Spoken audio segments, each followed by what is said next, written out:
हर हर महादेव, जय भोलेनाथ। स्वागत है आप सभी का आपके अपने चैनल शिव साधना मार्गदर्शन में। आप सभी को अमावस्या की हार्दिक शुभकामनाएं।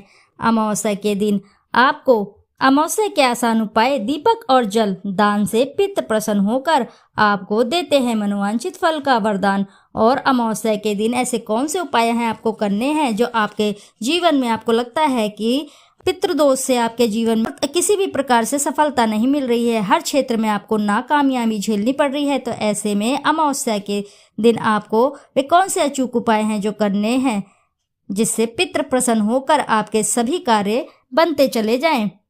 इस अमावस्या को पितृ अपने प्रियजनों के द्वार पर तर्पण, श्रद्धा आदि की इच्छा लेकर आते हैं। वे अपनी अंजूरी खोलकर खड़े होते हैं और उनके निमित्त आप जो भी करते हैं वह उसे ग्रहण करके प्रसन्न होकर चले जाते हैं। तो ऐसे में आपको क्या करने चाहिए उपाय जिन्हें करने से आपके जीवन में सभी समस्याएं शांत हो जाएं और सभी समस्याओं से छुटकारा मिल जाए। मार्गशीर्ष अमावस्या इस साल 30 नवंबर को सुबह करीब 9:30 बजे से शुरू हो रही है और 1 दिसंबर को सुबह 11 बजे समाप्त होगी। ऐसे में उदय तिथि के अनुसार अमावस्या 1 दिसंबर रविवार को है।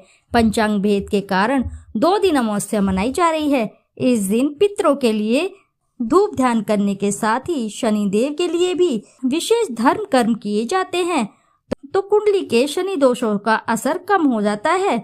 अमावस्या की तारीख को लेकर विभिन्न लोगों का अलग अलग मत है। 30 तारीख को पूरे दिन अमावस्या मिल रही है, इसलिए इस दिन 12 बजे पितरों का श्राद्ध कर्म किया जा सकता है। इसके अलावा 1 दिसंबर को अमावस्या सिर्फ 11 बजे तक ही है, इसलिए इस दिन सुबह स्नान दान किया जा सकता है जो 30 नवंबर को नहीं किया जा सकता है, क्योंकि इस दिन अमावस्या 9:30 बजे से शुरू हो रही है। इस दिन पितरों के लिए धूप ध्यान करने से पितृदोषों का असर कम हो जाता है, पितृदोष बदलता है पितृ आशीर्वाद में। सबसे पहली बात, पितृ अमावस्या को प्रातः स्नान आदि के पश्चात गायत्री मंत्र का जाप करते हुए सूर्य देव को जल अर्पित करना चाहिए। ऐसा करने से आपका सूर्य ग्रह मजबूत होता है। जब सूर्य ग्रह आपका मजबूत होता है तो आपको अवश्य ही हर कार्य क्षेत्र में सफलता मिलेगी और आप जिस भी कार्य में हाथ डालते हैं वे शीघ्र ही सफल हो जाते हैं।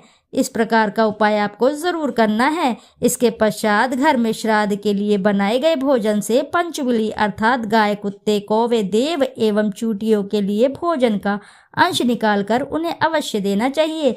ऐसा करने से पितृदेव बहुत ही प्रसन्न होते हैं और आपके घर में धन धान्य की वृद्धि करते हैं और आपकी सभी आर्थिक स्थिति में सुधार आता है।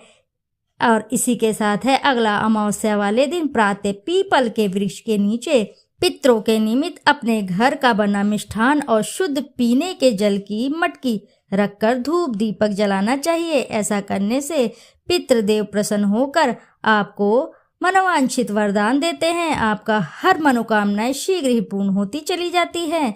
इसी के साथ है अपने पितरों के निमित्त श्राद्ध अमावस्या को कुतब काल में गौ माता को हरी पालक खिलानी चाहिए।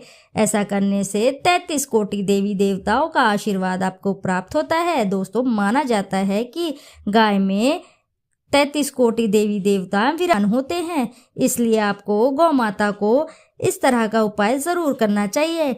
जो भी आप गौ माता को खिलाते हैं तो उनसे मिला आशीर्वाद आपके जीवन में अवश्य ही 100 गुना फल आपको मिलेगा। इसी के साथ है अगला, संध्या काल के समय अपनी क्षमता के अनुसार 2, 5 अथवा 16 दीपक प्रज्वलित करने चाहिए। ऐसा करने से पितृ बहुत ही प्रसन्न होते हैं और आपको अपना आशीर्वाद अवश्य ही देते हैं और आपको हर कार्य क्षेत्र में कोई भी बाधा नहीं झेलनी पड़ती है। यदि आपको लगता है कि आपके विवाह में बाधाएं आ रही हैं या फिर विवाह में देरी हो रही है तो इस तरह से आप अमावस्या वाले दिन उपाय अवश्य ही करिएगा।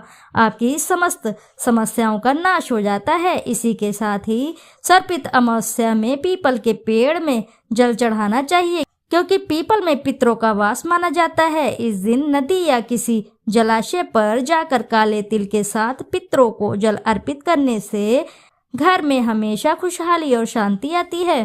पितृ तर्पण करने के बाद श्रद्धा पूर्वक पितरों से मंगल की कामना अवश्य ही करनी चाहिए।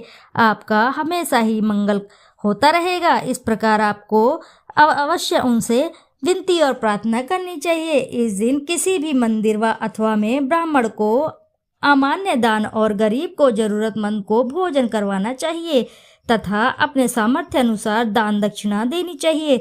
देखिए दोस्तों, आप किसी भी प्रकार का दान दे सकते हैं, आपका जितना भी सामर्थ्य हो। आप पैसों का दान दे सकते हैं, आप धन का दान दे सकते हैं, या आप अन्न का दान दे सकते हैं। आप जितना भी दान देंगे अपनी खुशी से, अपनी क्षमता से, तो आपको दुगना होकर भगवान श्री हरि की कृपा से अवश्य ही मिलता है। इस प्रकार से आपको दान अवश्य ही करने चाहिए। इस तरह अमावस्या के दिन आपको दीपक, जल और दान के इन उपायों को आजमा कर आप अपने पितरों से मनचाहा आशीर्वाद मांग सकते हैं और आप अपने जीवन से सभी समस्याओं का खात्मा कर सकते हैं। आप किसी भी कार्य क्षेत्र में सफलता पाना चाहते हैं तो ये अवश्य ही इन उपायों को आपको जरूर आजमाना चाहिए तथा पितृ को भी प्रसन्न होकर आपसे अलविदा करके शुभ आशीष प्रदान करते हैं। और पितरों का आशीर्वाद जब मिल जाता है लोगों को तो किसी भी प्रकार की कोई भी समस्या जीवन में नहीं रह जाती है। इसलिए आपको इस तरह के उपाय अवश्य ही करनी चाहिए। श्रोताओं, आशा है कि जानकारी से आपको लाभ अवश्य ही प्राप्त होगा। यदि जानकारी आपको अच्छी लगती है तो वीडियो ज़रूर लाइक करें, साथ ही चैनल को सब्सक्राइब करें और एक बार अपनी सच्ची श्रद्धा से कमेंट बॉक्स में जरूर लिख दें हर हर महादेव, जय भोलेनाथ। फिर मिलते हैं आपसे ऐसी ही किसी नई जानकारी के साथ। जब तक के लिए नमस्कार श्रोताओं।